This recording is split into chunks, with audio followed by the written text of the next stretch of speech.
This conference will now be recorded. अद्य शनिवासर अथवा मंदवासर मार्गशीर्ष शुद्ध पंचमी दिनांक 19 डिसेंबर 2020 महानिदान मधुकोष्टिका अंतकंदर्प शंखं चक्रं जलौकान् ददतमृतघटं चारुदौर्भिश्चतुर्भिः सूक्ष्मस्वच्छातिहृद्यांशुकपरिविलसन् मौलिनं भोजनेत्रं कालाम्भोदोज्ज्वलाङ्गं कटितटविलसच्चारुपीताम्बराढ्यं वन्दे धन्वन्तरिं तं निखिलगदवनप्रौढदावाग्निलीलम् प्रौढदावाग्निलीलम् ब्रह्मणो हि समारब्धा मात्रेयाद्येषु पूजिताम् अस्मदाचार्यपर्यन्तां वन्दे गुरुपरम्पराम् आयुर्वेदरत्नवन्दे माधवाख्यं महागुरुम् आयुर्वेदामृतं सर्वं शिष्येभ्यो यः प्रदत्तवान् द्रष्टा ज्ञानी दृष्टकर्मा कृतकर्मा तथैव च अध्यापको विश्वश्रेष्ठो महान् संशोधकस्तथा गुणैरेतैः समुदितैः यत्कार्यं ततनोति सः समृद्ध्यर्थं हि कार्यस्य वयं प्रयतामहे सरस्वत्यै नमो यस्याः प्रसादात् पुण्यकर्मभिः बुद्धिदर्पणसङ्क्रान्तं जगदध्यक्षमीक्षते आत्रेयं प्रथमं वन्दे आयुर्वेदजगद्गुरुम् आयुर्वेदामृतं सर्वं गृहीत्वा हि सुरेश्वरात् अग्निवेशादिकेभ्यो यत् प्रयच्छति सत्तमः प्रथमं तन्त्रकर्तारम् अग्निवेशं नमाम्यहम्।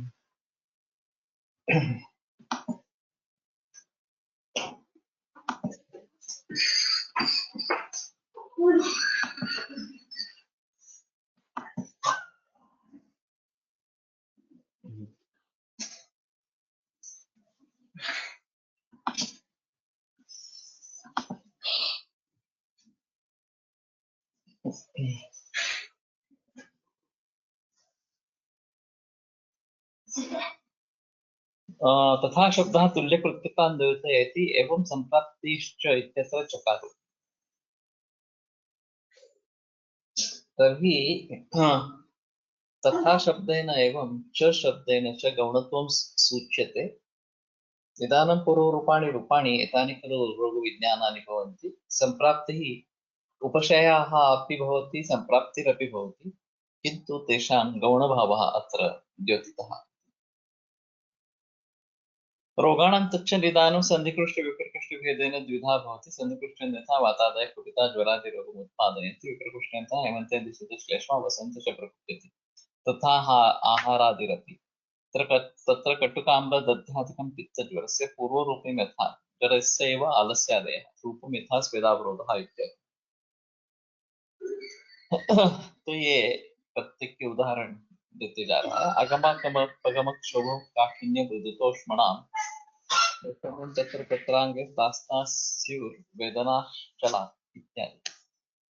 वातज ज्वर के रूप है। अपशय यथा वातः स्नेहन मर्दनादि न उपशान्तः उपलभ्यते स उपशयः इत्युच्यते।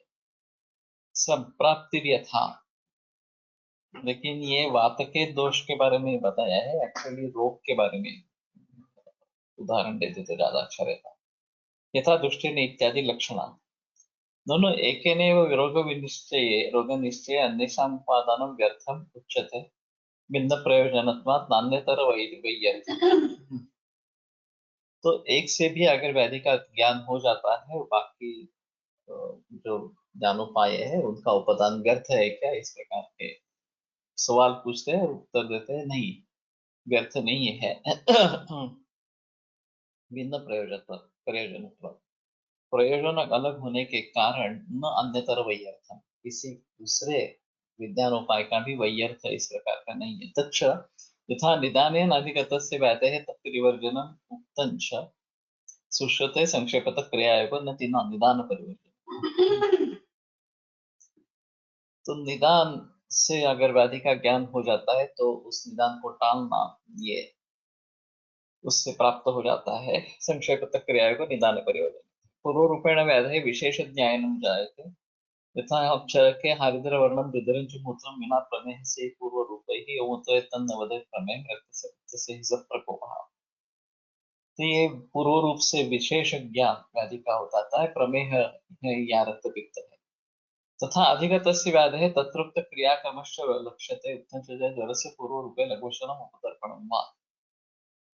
जिस व्याधि का ज्ञान हो गया, अधिगत व्याधि है, तत्रोक्तः क्रियाक्रमश्च लक्ष्यते, तो वहां जो चिकित्सा बताई गई है इस अवस्था में, पूर्वरूपावस्था में अगर ज्वर प्रतीत हो जाता है तो लंघन करना है वगैरह वगैरह लघुशनम् उपतर्पणम्। तथा च सुश्रुते वातिकज्वर पूर्वरूपे घृतपान, वातिक पूर्व ज्वर पूर्व रूप है तो घृतपान करना है। तथा च साध्यासाध्यत्वमपि ज्ञायते उक्तं च चरके पूर्वरूपाणि सर्वाणि जरोक्तानि अतिमात्रया यं विशन्ति विशत्यान्नं ज्ञानं मृत्युर्ज्वरपुरस्सरः अन्यस्यापि च रोगस्य पूर्वरूपाणि यन्नरं विशन्त्यनेन कल्पेन तस्यापि मरणं ध्रुवम् इति। ये सभी मधुकोश टीका में आया ही है। रूपेणापि च व्याधेः सुखसाध्यत्वं कृष्णसाध्यत्वम् असाध्यत्वं च ज्ञायते। यथा अल्परूपः सुखसाध्यो व्याधि मध्यरूपः कृष्णसाध्यः सम्पूर्णरूपस्तु असाध्यः। तथा च सुखसाध्यलक्षणे चरकः हेतवः पूर्वरूपाणि रूपाण्यल्पानि यस्य वे न च तुल्यगुणदोषः दुष्यो न दोषः प्रकृतिर्भवेत्।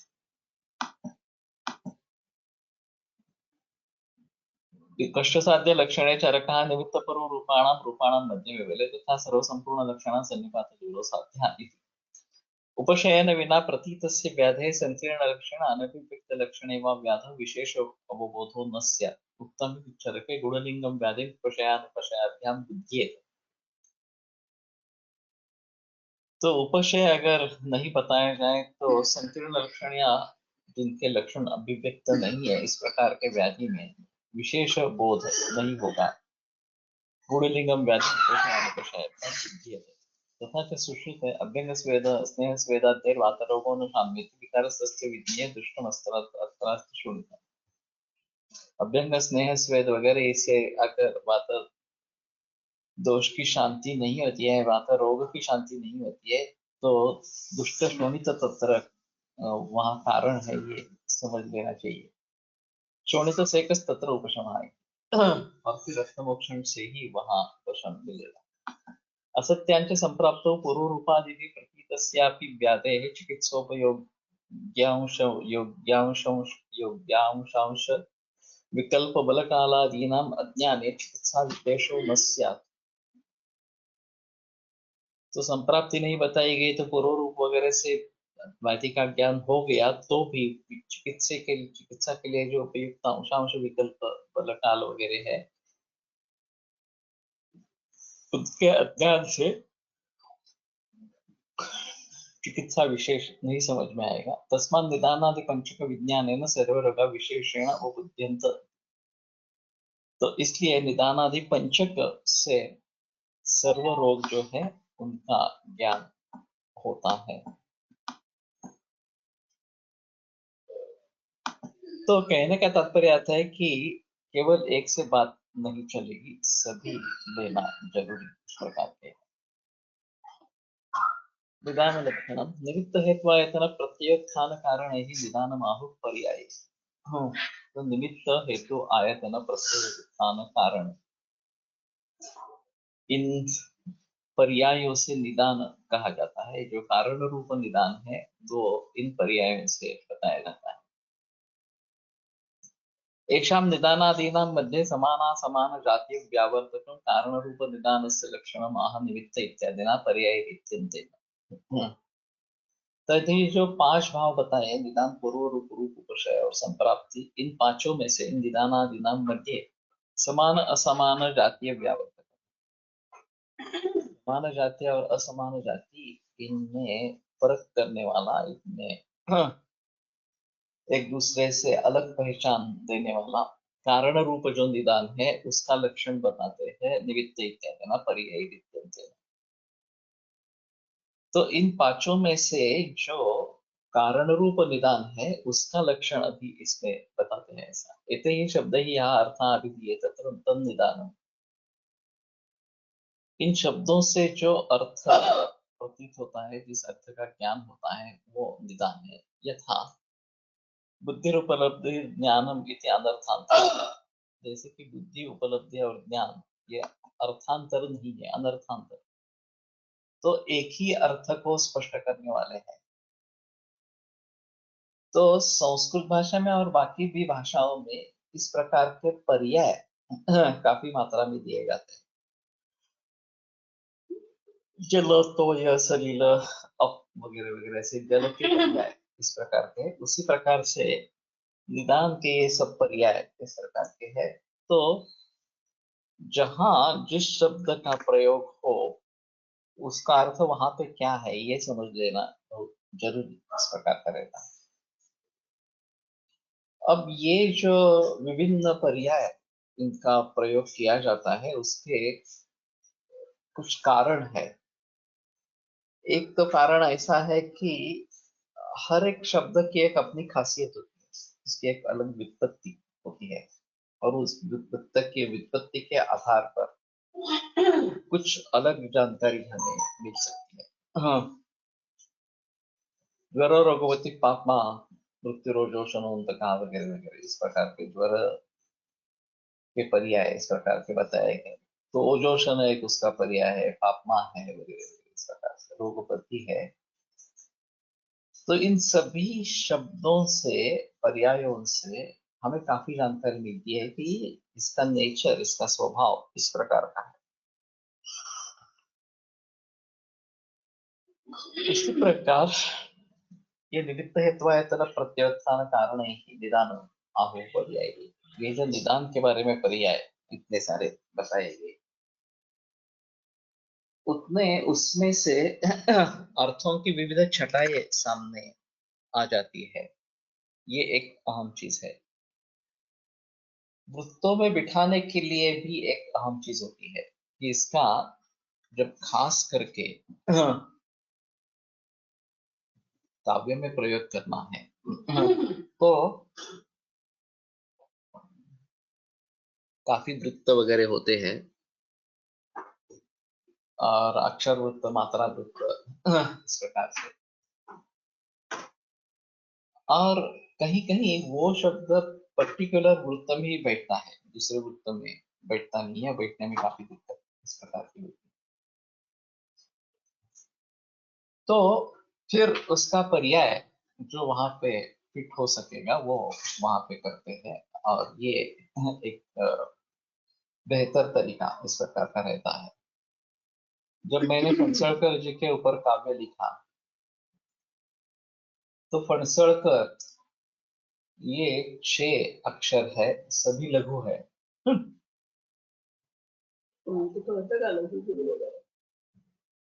तो बस संयोगे गुरु ह्रस्वम लघु, ये पाणिनि का सूत्र है। जो भी ह्रस्व अक्षर है वो सब लघु है।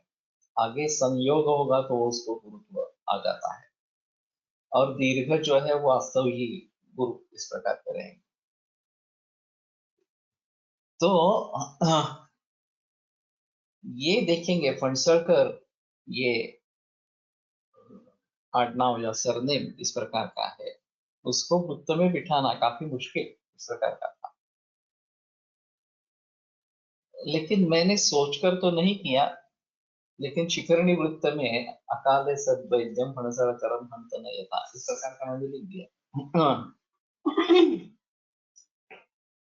तो वो शिखरणी वृत्त में बैठ गया, सीधी तरीके से बैठ गया।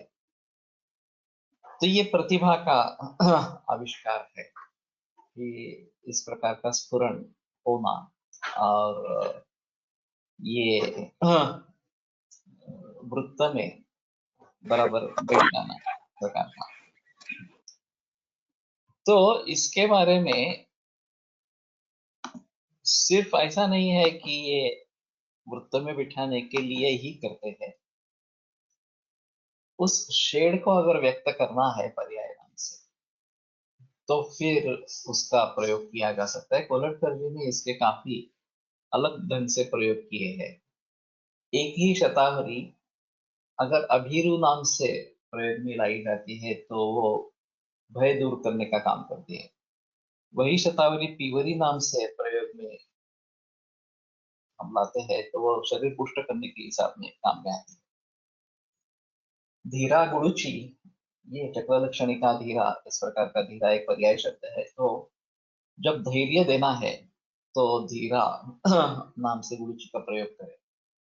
तो इस प्रकार से पर्यायों का हम इस तरीके से प्रयोग कर सकते हैं, ये एक अहम चीज इसमें रहेगी।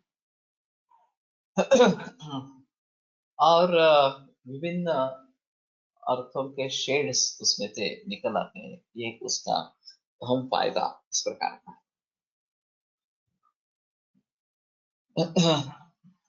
तो बुद्धि, उपलब्धि, ज्ञानम, ये सब पर्याय शब्द बुद्धि के इस प्रकार के हैं। क्या अर्थांतर? ननु किम मिलिते ही एक एक शोभा, तो ये सब मिलकर जो कारण रूप निदान है उसका बोध कर देते हैं, या अकेले अकेले भी कारण रूप निदान का बोध कर देते हैं?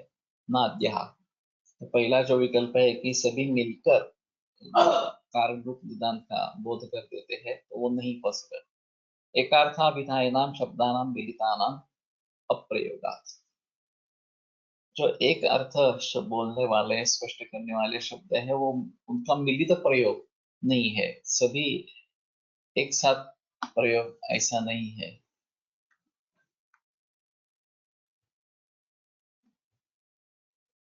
प्रोनाउंसिएशन से फर्क पड़ेगा गुण में। गुण, प्रोनाउंसिएशन से शायद नहीं पड़ेगा, अगर प्रोनाउंसिएशन गलत हो जाएगा तो अलग चीज है। संस्कृत में काकवर्थ बताया जाता है, ये एक थोड़ा अलग ही तरीका है। तो जिस तरीके से उच्चारण किया जाता है शब्दों का, उसके आधार पर उसका अर्थ बदलता जाता है, इसको काकवर्थ इस प्रकार से कहते हैं। एक उदाहरण जो हमने सर ने दिया था, मधुबाला चावला, ये सर एक नाम है, एक नटी थी उसका नाम है। अब इसी में प्रश्लेष करके अगर ये अलग अलग तरीके से उच्चारण करेंगे, मधु बाला चावला इस प्रकार, मधुबाला चावला इस प्रकार, मधु बाला का बाला चावला। तो जैसे हम प्रोनाउंसिएशन करेंगे उसके आधार पर उसका अर्थ अलग अलग निकलेगा, और ये एक काकवर्थ कहा जाता है इसको। और फिर इसमें फर्क पड़ सकता है। अभी हमारे मन में, बुद्धि में जो पर्याय आएगा कि यहाँ पे इस पर्याय से अगर मैं वनस्पति का इस्तेमाल करूँ, प्रयोग करूँ, तो वो उस ढंग से काम करेगा इस प्रकार से। तो ये हो सकता है। तो हम लिखते हैं और उसमें अभिरु या तीवरी इस प्रकार से लिखते हैं, तो समझने वाले को समझ जाना चाहिए कि ये शतावरी है इस प्रकार से। और दवा कर बनाते समय शतावरी डालनी है वहां पे इस प्रकार से। तो एकार्थाभिधायनाम शब्दानाम मिलितानाम प्रयोग, अगर मुझे पानी मांगना है तो मैं ऐसा नहीं कहूंगा जल तो ये सलील अब लेके आओ। मैं इधर जल कहूंगा, सलील कहूंगा, अब कहूंगा, वगैरह वगैरह, सभी साथ में उच्चारण उसका नहीं होता है। तो पहला जो विकल्प है कि सभी मिलकर एक अर्थ की प्रतीति होती है, वो नहीं होती। द्वितीयश्चेत् तदा सब व्यभिचार, अगर इन सभी शब्दों के जो अर्थ है वो अलग अलग है, एक एक भिन्न इस प्रकार से है, तो उसमें सब व्यभिचार हेत्वाभास इस प्रकार का हो सकता है। सब व्यभिचार अनैकांतिक, वो अनैकांतिक है।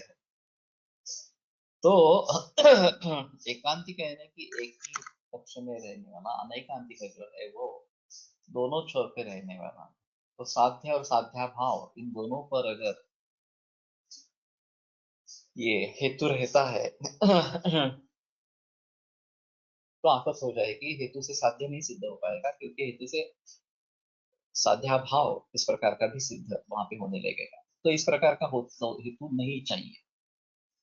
उसी प्रकार से अगर इसमें हम ये ले लेते हैं कि अलग अलग उसके अर्थ है, तो निमित्त से शकुनाद, शकुन के लिए भी निमित्त शब्द का प्रयोग होता है, तो शकुन को भी निदान कहे, रोग का कारण कहे, इस प्रकार से। तो उसका ये जो शकुन वगैरह अर्थ है वो यहाँ पे अपेक्षित नहीं है। शकुन ये उसका एक अर्थ है, कारण ये भी उसका एक अर्थ है। तो जहां जो अर्थ योग्य होगा वो वहां पे लेना पड़ेगा।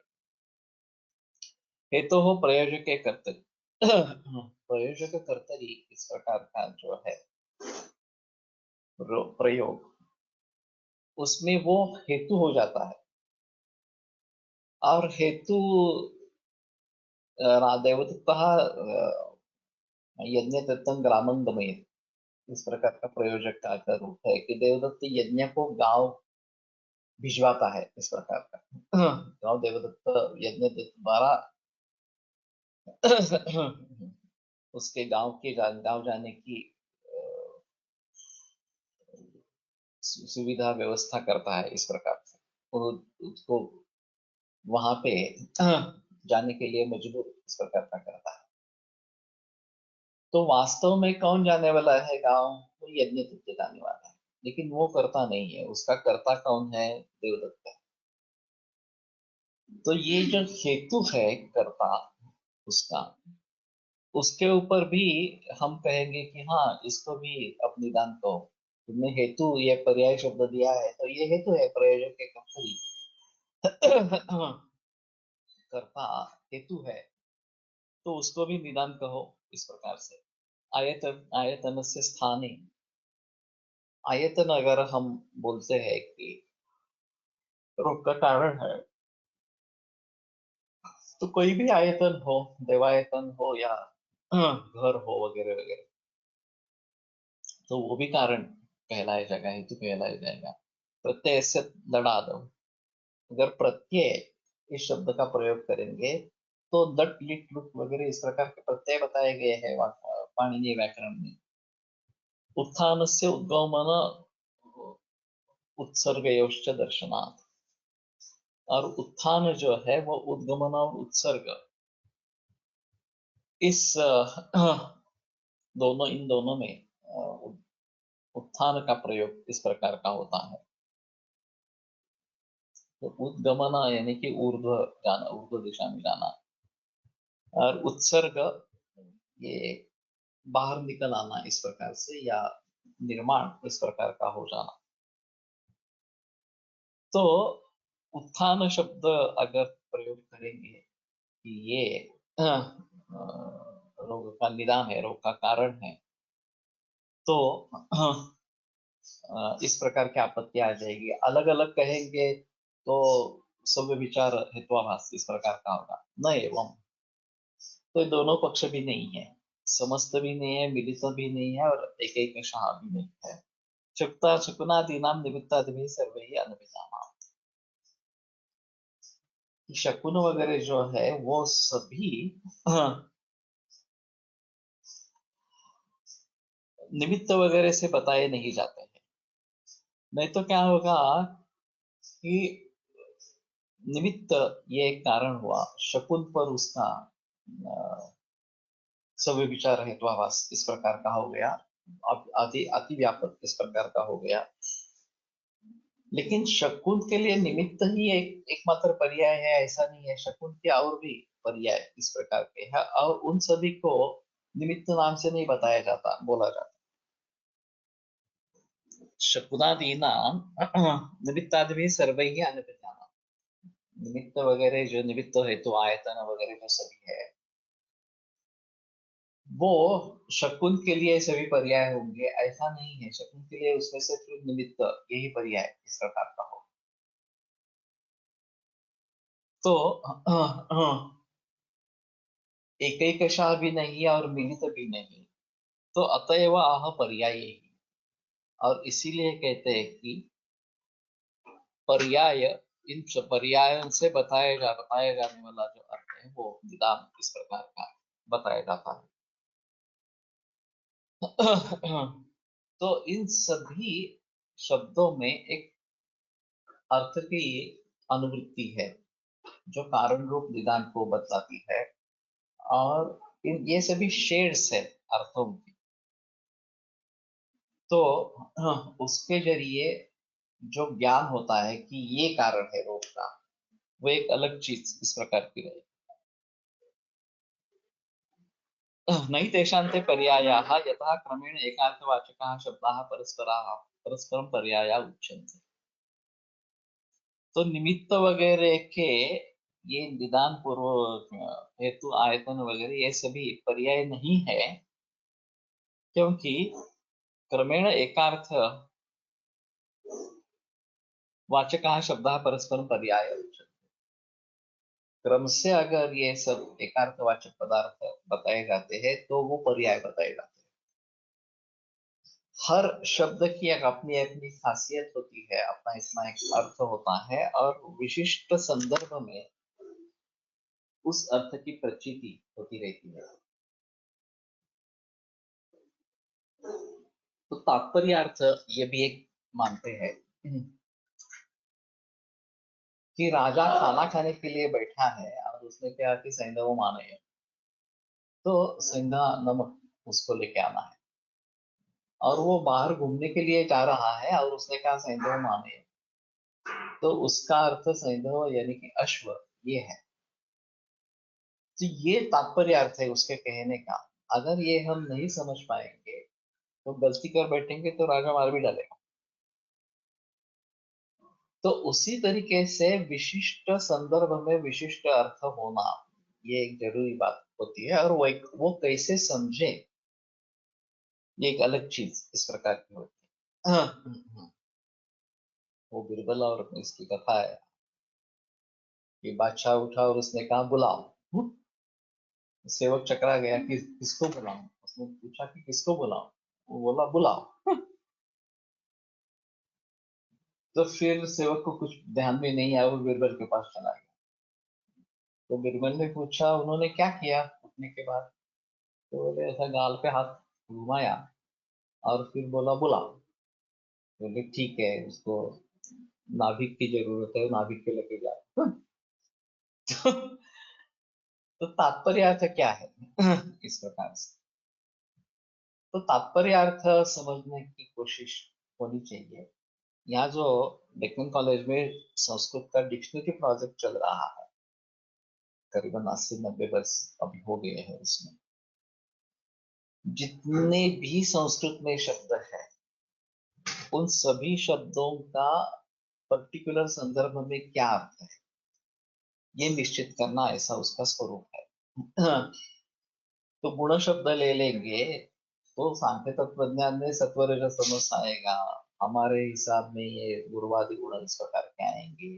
गुण का अर्थ है जा या डोरी, धनुष्य की जो डोर है वो भी है। गुण यानी कि सद्गुण दुर्गुण ये भी है। तो गुण शब्द के बहुत सारे अर्थ हैं, जिस स्थिति में उसका प्रयोग किया जाता है उस स्थिति में उसका अर्थ क्या है ये समझ लेना जरूरी इस प्रकार का रहेगा। तो ये वाच्यार्थ, लक्ष्यार्थ, व्यंग्यार्थ, तात्पर्यार्थ वगैरह वगैरह ऐसे बहुत सारे अर्थ रहते हैं, और उसके आधार पर उस संदर्भ में क्या अर्थ लेना है ये बहुत जरूरी इस प्रकार का रहता है। इसके बारे में बहस इस प्रकार की हो सकती है कि क्या अर्थ यहाँ पे अपेक्षित इस प्रकार का है।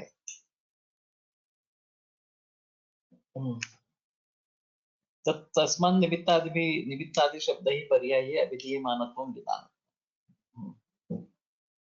तो व्याख्या क्या है कि शब्दादि निमित्तादि जो शब्द है, जो पर्याय है, उनसे कहे जाने वाली बात ये निदानत्व है, कारणत्व है इस प्रकार से। हाँ, तो ये लक्षण कर दिया। आगे चलकर रोगोत्पादक हेतु निदानम ये व्याख्या, और सेति कर्तव्यता को रोगोत्पादक हेतु निदान की दूसरी व्याख्या, इसके बारे में बहस होने वाली है। लेकिन निमित्तादि शब्द ही पर्याय अविधेयमानत्वं विधानत्वं, ये व्याख्या यहाँ पे करती। एतच्च पर्याय कथनम शास्त्रे व्यवहारार्थम, तो पर्याय कथन जो है वो शास्त्र में व्यवहार के लिए है। जैसे मैंने कहा कि हाँ, सिर्फ व्यवहार के लिए भी नहीं होता है ये। तो कौन सा शब्द कहाँ पे परफेक्ट है, वही अच्छा है वहीं पे, ये भी एक सोचने की बात इस प्रकार की होती है। और टीकाकार उसके बारे में बहस करते रहते कि यही शब्द यहाँ पे क्यों इस्तेमाल किया, क्यों उसका प्रयोग किया, और वही योग्य शब्द किस प्रकार से है। और कई बार हम ये ढूंढने की कोशिश करते हैं कि अच्छा सही शब्द जो हम अर्थ बताना चाहते हैं वो व्यक्त करने वाला कौन सा सही शब्द यहाँ पे होगा। थिसॉरस ये जो कंसेप्ट है, ये इसी के आधार पर है। डिक्शनरी तुम्हें मीनिंग देती है, लेकिन थिसॉरस उस तरीके के शेड्स बताने वाले अन्य शब्द दे देते हैं। तो तुम्हारे मन में क्या है, कौन से प्रयोग शब्द का प्रयोग करना है, ये हम सोच सकते हैं, और फिर जो योग्य शब्द वहां पे होगा उसका प्रयोग वहां पे कर सकेंगे। तो भाषा एक अच्छा माध्यम है अपने विचार व्यक्त करने का, और इसमें शब्दों का चयन होना और योग्य स्थल पर योग्य शब्द का प्रयोग होना, नहीं तो गलत सहमियां उससे निर्माण हो सकती है, और ये अच्छा नहीं है। तो अगर अच्छा वाङ्मय हम लिखना चाहते हैं तो हमारे पास शब्दों का ज्ञान भंडार होना चाहिए। नवसर्ग गते मागे नव शब्दों न विद्यते, ये माघ काव्य के बारे में बताया जाता है कि नव सर्ग पढ़ने पर एक भी नया शब्द नहीं रहेगा, इतने नए नए शब्दों का प्रयोग माघ ने किया। तो उस प्रकार से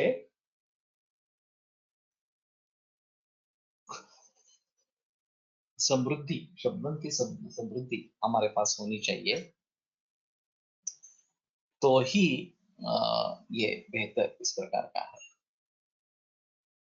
तो केवल व्यवहार के लिए नहीं है, जैसे मैंने बताया वृत्तों में भी बैठने के लिए भी है, और जैसे विविध शेड्स जो उसमें बताने हैं, अर्थों के अर्थों की विविध छटाएं जो बतानी है, उसके हिसाब से भी अच्छा है। इदंतु संक्षेपतः लक्षणम सेति कर्तव्यता रोगोत्पादक हेतु निदान। तो संक्षेप में लक्षण क्या है, सेति कर्तव्यता का रोगोत्पादक हेतु निदान।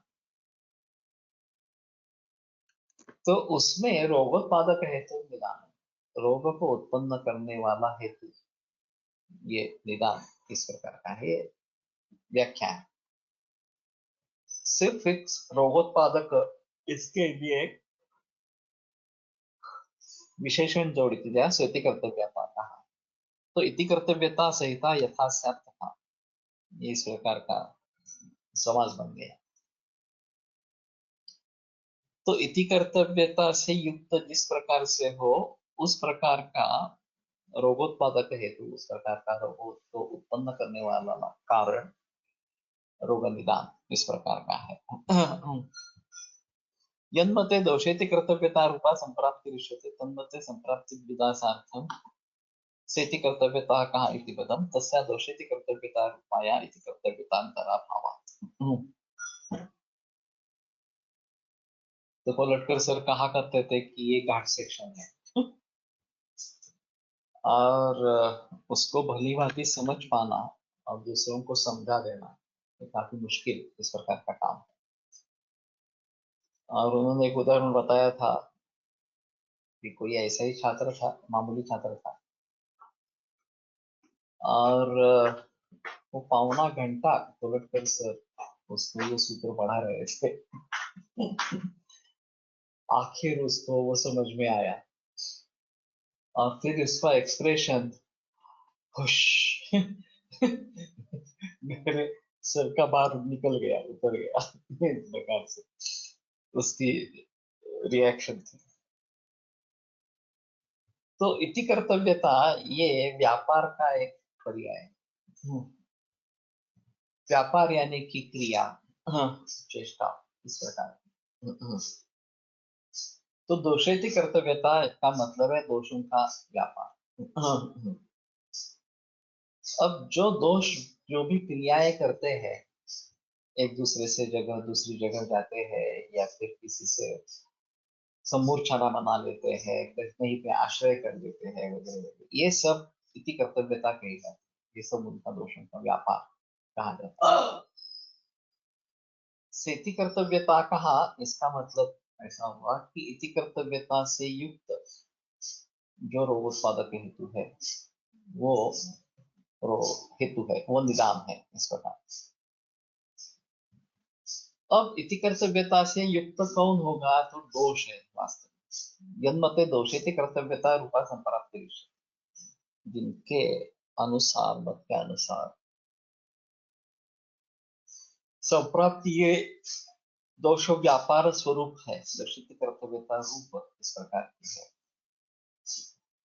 तन्मते संप्राप्ति विदार्थार्थम सिद्धि कर्तव्यता कहा है, उनके लिए ये सिद्धि कर्तव्यता का ये विशेषण डाला गया है, ये पद डाला गया, क्योंकि वो इति कर्तव्यता रूप तस्या दोषेति कर्तव्यता रूपाया, वो संप्राप्ति जो दोषेति कर्तव्यता रूप है, इति कर्तव्यता भावा, उसके ऊपर दूसरी कोई इति कर्तव्यता नहीं रहती। तो इति कर्तव्यतांतर यानी कि दूसरी इति कर्तव्यता और उसका अभाव होना, इनका कहना जो है वो व्यापार एक क्रिया है और वो द्रव्य या कर्ता किसी के आधार पर होती है। अभी दोष हमारे हिसाब में एक द्रव्य है और उनका व्यापार उनकी क्रिया है। तो ये क्रिया दोष रूप द्रव्य पर रहती है। अगर हम इस प्रकार का विशेषण लगा देंगे कि सेति कर्तव्यता कहा रोगोत्पादक हेतु, इस प्रकार रोगोत्पादक हेतु यानी कि रोग उत्पन्न करने वाला, तो इति कर्तव्यता से युक्त रोग निर्माण करने वाला कारण, रोग का कारण, इस प्रकार का अर्थ यहाँ से प्रतीत हुआ। तो दही वगैरह से लेकर जो भी कारण है, वो अगर कुछ दोषित कर्तव्यता उसके बाद होती है तो वो रोग का हेतु बन जाता है। अगर दही सेवन के बाद शरीर ने उसको पचा लिया और रोग की निर्मिति नहीं हुई, हमने स्वस्थ के नियम पालकर दही का सेवन किया है, तो रोग का कारण नहीं बनेगा। लेकिन अगर ऐसी स्थिति नहीं है कि उसमें दोष व्यापार बीच में हो गया, उसका पवित्र की वृद्धि हो गई, कुछ दूषण से संयोग वगैरह, इसका समूर्छना हो गई वगैरह वगैरह, इस प्रकार से, तो इस प्रकार से दोषित कर्तव्यता से सहित, दोष व्यापार सहित जो रोगोत्पादक हेतु दही है, क्रोध है या और कुछ भी है, जो भी आप हेतु बताना चाहते हैं वो है, वो दोष व्यापार नहीं हुआ तो हेतु नहीं हुआ। उसको भी व्यभिचारी हेतु कहते हैं, एक अलग चीज इसकी है जो निर्माण नहीं करने वाला इस प्रकार का, लेकिन नाम से ही पता चलता है कि उसने एक्चुअली व्याधि का निर्माण नहीं किया है। लेकिन इस प्रकार का जो हेतु दोषित कर्तव्यता युक्त होकर रोग निर्माण करेगा, वो वास्तव में हेतु कहलाया जाएगा। अब ये जो दोष व्यापार है, वो रोग का कारण है या नहीं है? तो दोष के व्यापार के बिना तो रोग नहीं हो सकता, ये तो सही बात है। तो हम अगर सिर्फ रोगोत्पादक हेतु निदान इस प्रकार की व्याख्या करेंगे, तो दोष व्यापार भी रोग का उत्पादन करने वाला इस प्रकार का है, और उसको भी फिर हम हेतु कहेंगे। और जिनके अनुसार दोष व्यापार ये संप्राप्ति है, हेतु नहीं है, तो उनके लिए हेतु का लक्षण संप्राप्ति पर अतिव्याप्त हो जाए। वास्तव में इसमें संप्राप्ति नहीं आनी चाहिए, इसमें सिर्फ हेतु ही आनी चाहिए। लेकिन दोष व्यापार एक कारण होने के जरिए, अगर हम ऐसा मानते हैं कि केवल रोगोत्पादक हेतु निदान, रोगों को उत्पन्न करने वाला जो कारण है वही निदान है, इस प्रकार से तो दोष व्यापार भी कारण बन जाएगा।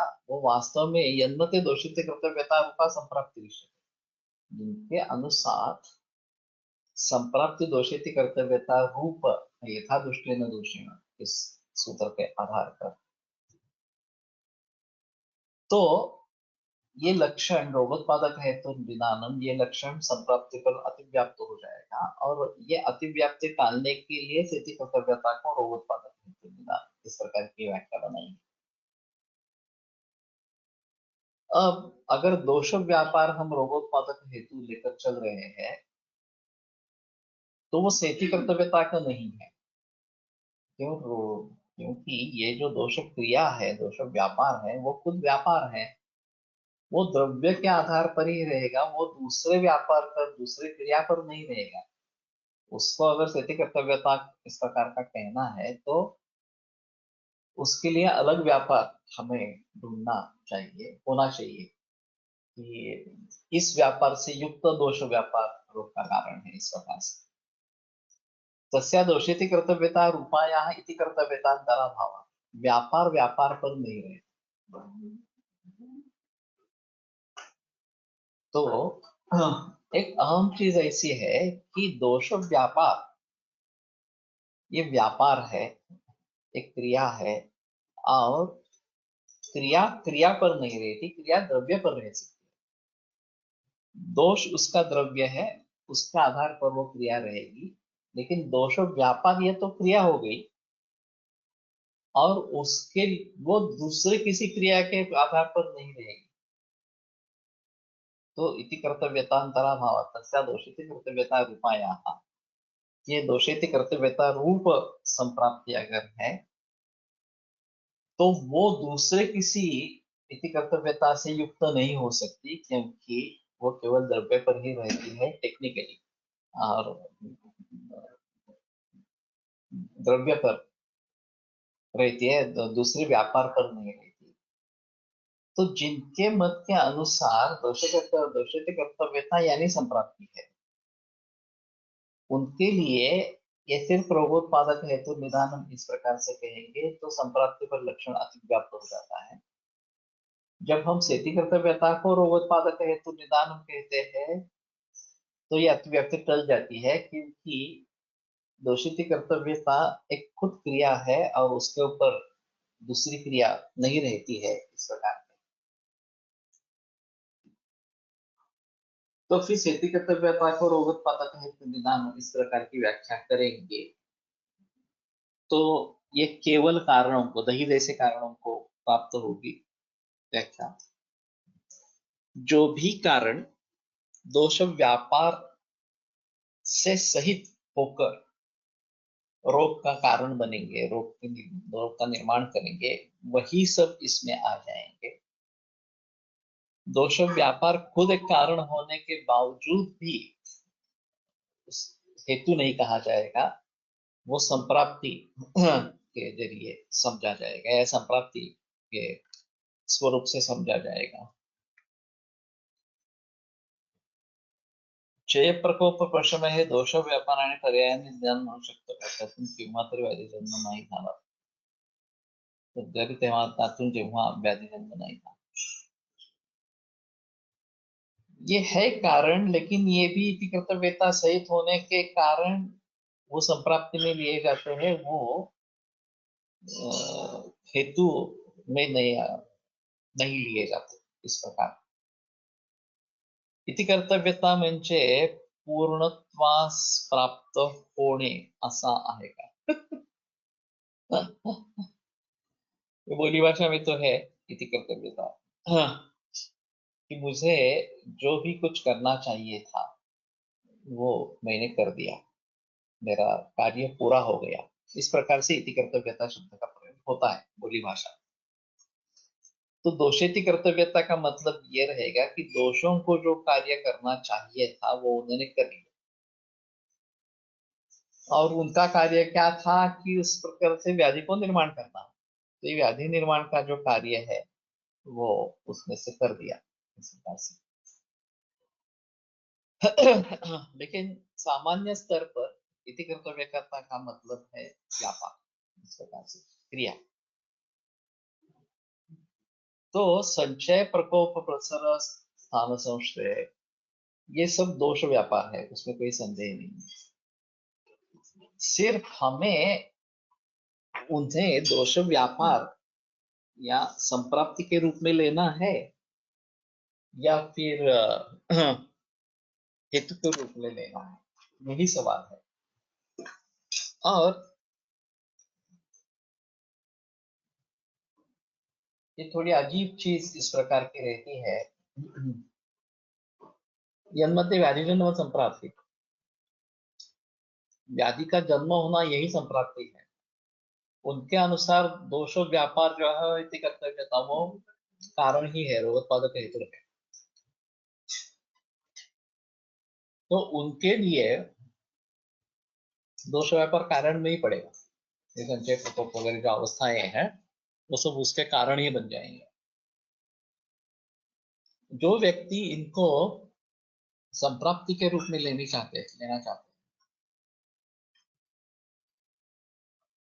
उनके लिए सेति कर्तव्यता को रोगोत्पादक हेतु निदान ये व्याख्या रहेगी।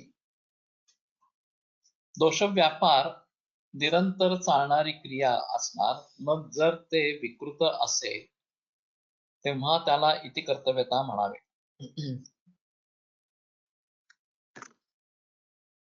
कार्य क्या है इसके आधार पर इसका उत्तर मिलेगा।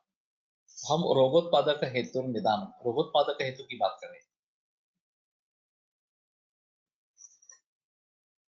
अगर हम प्राकृतावस्था की बात करते हैं, स्वास्थ्य बनाए रखना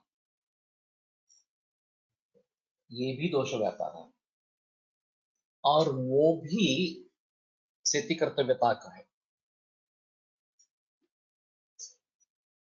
कि जो भी हमने सही ढंग से खाना खाया, सही मात्रा में खाया, सही समय पे खाया वगैरह वगैरह, उससे जो दोष निर्माण होंगे वो अपना प्राकृतिक कर्म जो है उत्साह उच्छ्वास श्वास श्वास चेष्टा वेग प्रवर्तन वो करते रहेंगे। तो दोषों को दोनों प्रकार के काम करने आते हैं, एक स्वास्थ्य बनाए रखना ये भी है और रोग को निर्माण करना ये भी है। जब वो स्वास्थ्य का निर्माण कर रहे हैं तो उसके जो हेतु होंगे वो हेतु दोष व्यापार से युक्त होकर स्वास्थ्य को बनाते रहेंगे, और जो उसमें से हम डल जाएंगे और जिसका सेवन नहीं करना चाहिए वो कर रहे हैं, जिसका करना चाहिए वो कर नहीं रहे हैं, इस प्रकार से। तो इनके जरिए जो दोष निर्माण होंगे, जो दोष का व्यापार, इस प्रकार का जो दोष की क्रियाएं होंगी, वो रोग को उत्पन्न करेगी। ये बात समझ लेना जरूरी है कि ये इति कर्तव्यता शब्द जो है वो दोनों तरीके से प्रयोग में आ सकता है। स्वास्थ्य निर्माण करना ये भी दोषों का कार्य है, वहां भी उनकी इति कर्तव्यता हो जाए।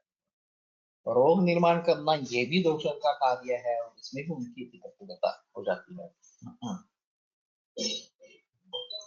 सिर्फ वो किसका कारण बन रहा है, स्वास्थ्य का कारण बन रहा है दोष व्यापार या रोग का कारण बन रहा है, इसके आधार पर हम उसको किसका हेतु कहेंगे ये बात निर्भर है। कहने का तात्पर्य अर्थ इतना ही है कि दोष व्यापार खुद एक कहे तो कारण है रोग के निर्मित का या फिर स्वास्थ्य के निर्मित का। और सिर्फ हम रोगोत्पादक है निदान इस प्रकार की व्याख्या करेंगे तो दोष व्यापार निदान में समा जाएगा। हाँ। और कुछ लोगों के अनुसार ये निदान में समाविष्ट नहीं होना चाहिए, ये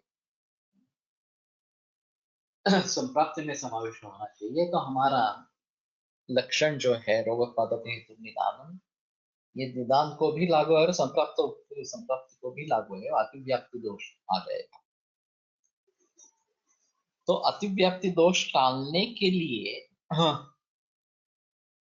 कर्तव्यता का ये पद डाला गया। और दोष व्यापार खुद व्यापार होने के जरिए उसके साथ दूसरी इति कर्तव्यता नहीं है। ये टेक्निकली पॉसिबल नहीं है, ऐसा उनका कहना है। इति कर्तव्यता जो है वो द्रव्य के आधार पर ही रहेगी, वो किसी व्यापार पे दूसरे क्रिया पे नहीं रहेगी इस प्रकार से।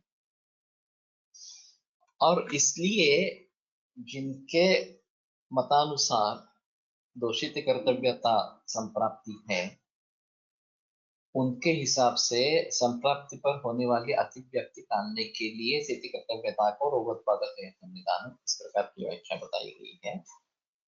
जिनके मत के अनुसार व्याधिजन्य संप्राप्ति है, दोषित कर्तव्यता संप्राप्ति का हिस्सा नहीं है, उनके लिए दोष व्यापार या दोषित कर्तव्यता ये हेतु में ही समान है। ये संदेह नहीं है कि दोषित कर्तव्यता कारण है, इसमें संदेह नहीं है, लेकिन उसको संप्राप्ति में पकड़े या निदान में पकड़े, इतना ही संदेह इसके बारे में है। और तस्या दोषित कर्तव्यता रूपाया इति कर्तव्यता अंतराभाव, दोषित कर्तव्यता रूप होने के कारण उसके साथ में दूसरी इति कर्तव्यता इस प्रकार की नहीं रहती है। ये एक इसमें अहम इस प्रकार का मुद्दा रहेगा। तो काफी मुश्किल है, मैं भी समझता हूं, लेकिन जितने अच्छे तरीके से समझा सकूं उतना मैंने समझाया है। फिर भी अगर आपको इसमें संदेह है तो पूछ सकते हो, उसमें कोई प्रॉब्लम नहीं। हमारा टेगोर जी कहा करते थे कि समझ में आना अपराध नहीं है, समझ में नहीं आना अपराध नहीं है, ध्यान नहीं देना अपराध है। तो अगर ध्यान ठीक से नहीं दे रहे हैं और उसके जरिए समझ में नहीं आ रहा, तो ये आपकी गलती है, आपका अपराध है। तो फिर से ध्यान देकर सुनो। अगर ध्यान देकर भी समझ में नहीं आ रहा है तो मुसीबत है, ठीक है, लेकिन जब तक समझ में नहीं आएगा तब तक करते रहना है। जब तक ये भली बात समझ में नहीं आएगा तब तक समझने की कोशिश करते रहना, एक ना एक दिन वो समझ में बात आ जाएगी इस प्रकार से। जब मैंने कोलटकर जी से पहली बार ये व्याख्यान सुना तो मुझे तो समझ में आ गया कि ठीक है, ये इति कर्तव्यता दूसरे इति कर्तव्यता पर नहीं रहती है वगैरह इस प्रकार से। लेकिन बाकी लोगों के समझ में ये आने के लिए काफी समय लगता है, ऐसा है। तो ये समानाधिकरण वगैरह वगैरह जो बातें ये व्यापकत्व सिद्ध हेत्वाभास में बताई जाती है, तो उसमें काफी ये दिक्कत होती है कि वो समानाधिकरण में होने वाले अभावों का प्रतियोगी न होना वगैरह इस प्रकार की। It is all in writing in introduction of Hetu Kosha elaborate discussion. We can read again and again. संधिकृष्ट विकृष्ट समजल्यावर जास्त चांगलं कळेल। संधिकृष्ट विकृष्टचा कोई मतलब नहीं है यहाँ पे। संधिकृष्ट दोष प्रकोप और विप्रकृष्ट उसका कारण वगैरह ये हो सकता है थोड़ा सा, लेकिन वास्तव में क्रिया क्रिया पर नहीं रहती है। ये सबसे अहम मुद्दा है इसमें। और वो अगर भली भांति अगर समझ लेंगे, इनकी एक सिस्टम है, द्रव्य गुण कर्म इस प्रकार। और फिर जो व्यापार है वो किसी सजीव चीज का हो सकता है, निर्जीव का हो सकता है, वगैरह वगैरह इस प्रकार से। अगर यही प्रिंसिपल हम सभी जगह अप्लाई करने की कोशिश करेंगे कि कोई यंत्र है, कोई आदमी बैठा है, वो यंत्र चला रहा है, और उस यंत्र के जरिए जो भी क्रियाएं होती है उसके आधार पर कुछ बनता है, कुछ प्रोडक्ट बनता है, वगैरह वगैरह इस प्रकार से। तो चूंकि ये द्रव्य है और इसके आधार पर कुछ क्रिया है, और फिर उस क्रिया के अनुसार कुछ प्रोडक्ट इस प्रकार का बन रहा है, वो प्रोडक्ट, वो क्रिया प्रोडक्ट के निर्माण में कारण है या नहीं है, निसंशय कारण है, उसमें संदेह की बात ही नहीं है। उसके लिए जो रॉ मटेरियल प्रयोग कर रहे हैं वो कारण है या नहीं है, वो भी निसंशय कारण है, उसमें भी कोई संदेह नहीं है। फिर बीच में होने वाली जो क्रिया है वो हम अलग से समझाएंगे, और ये जो उपादान कारण जिसके आधार पर वो बना वो अलग से ले लेंगे। ऐसा अगर हम करते हैं तो फिर हमें पता चलता है कि नहीं, ये दोनों, उसको हम संप्राप्ति की जरिए समझने की कोशिश कर रहे हैं, और ये उपादान कारण से समझ लेने की कोशिश कर रहे हैं। दूध लिया और दूध से श्रीखंड बनाया, उसमें और भी बचत डाले वगैरह इस प्रकार से किया, तो दूध श्रीखंड का उपादान कारण बन गया। लेकिन बीच में जो व्यापार हुए, जो आदमी ने किए होंगे या फिर यंत्रों ने कुछ व्यापार किए होंगे, या फिर उसमें जो परिवर्तन इस प्रकार के आए, उन व्यापारों के बिना तो श्रीखंड का निर्माण असंभव इस प्रकार का है। वो व्यापार है इसलिए श्रीखंड का निर्माण इस प्रकार का हो रहा है। सिर्फ जिस आदमी ने वो दही को कपड़े में बांध कर ऐसा रख दिया, उसमें से पानी निकल गया, फिर हाथ से मथन किया उसका, फिर शक्कर डाली वगैरह वगैरह, ये सब जो व्यापार है, इन व्यापारों के बिना श्रीखंड तो बनेगा नहीं। हाँ, लेकिन उसका कारण क्या है, मूल कारण क्या है, दूध है। दूध से हमने शुरुआत की। उसी प्रकार दही सेवन विधि विधेयक इस प्रकार का हो गया, ये मूल कारण रहा। फिर बीच में दोष व्यापार हुआ, फिर कफों की वृद्धि हुई, वो कहाँ पे चले गए, वहां पे स्थान संश्रय कर लिया वगैरह, और कुष्ठ की निर्मिति हो गई। तो दही कुष्ठ का कारण बन गया इस प्रकार से। लेकिन सिर्फ दही कारण नहीं है, ये बीच वाला जो दोष व्यापार है वो भी कारण है। अब उस दोष व्यापार को कारण समझे या संप्राप्ति समझे, इतना ही फर्क है। अलग अलग व्याधि में दोष अलग अलग व्यापार किन आधारों पर करते होंगे। अच्छा सवाल है। ऐसी स्थिति है कि जो कारण सामग्री बनती है, उस कारण सामग्री के आधार पर किस प्रकार का कार्य निर्माण होने वाला है, ये डिसाइड होता है। चिंता से हृदरोग भी होता है, चिंता से कैंसर भी होता है, चिंता से अम्लपित्त भी होता है। तो किस व्यक्ति में चिंता से हृदरोग होगा और किस किस व्यक्ति में चिंता से कैंसर होगा, ये कैसे डिसाइड करेंगे। तो आनुवंशिकता एक फैक्टर है। अगर आनुवंशिकता कैंसर की है तो कैंसर होने की संभावना ज्यादा रहेगी, आनुवंशिकता हृदरोग की है तो हृदरोग होने की संभावना ज्यादा रहेगी। या बाकी जो कारण है, सहयोगी कारण है, वो किस तरीके के हैं, उसके आधार पर भी हृदरोग बनने वाला है या और कुछ बनने वाला है। सहयोगी कारण म्हणजे हाँ, सहयोगी कारण म्हणताय म्हणजे कोणती असतात हृदरोगाला काय असतात, गुरुशीत मतिस्निग्ध मतिमात्रम समजता, ये अगर रसवाहिनी दुष्यंती चिंतानाम चातु चिंतना, तो ये सहयोगी कारण अगर है, गुरु शीताति स्निग्ध वगैरह मात्र, और चिंत्य चिंता के साथ ये कारण है, तो वो रसव स्रोत को दुष्ट करके रुद्रोक की निर्मिति करेगी।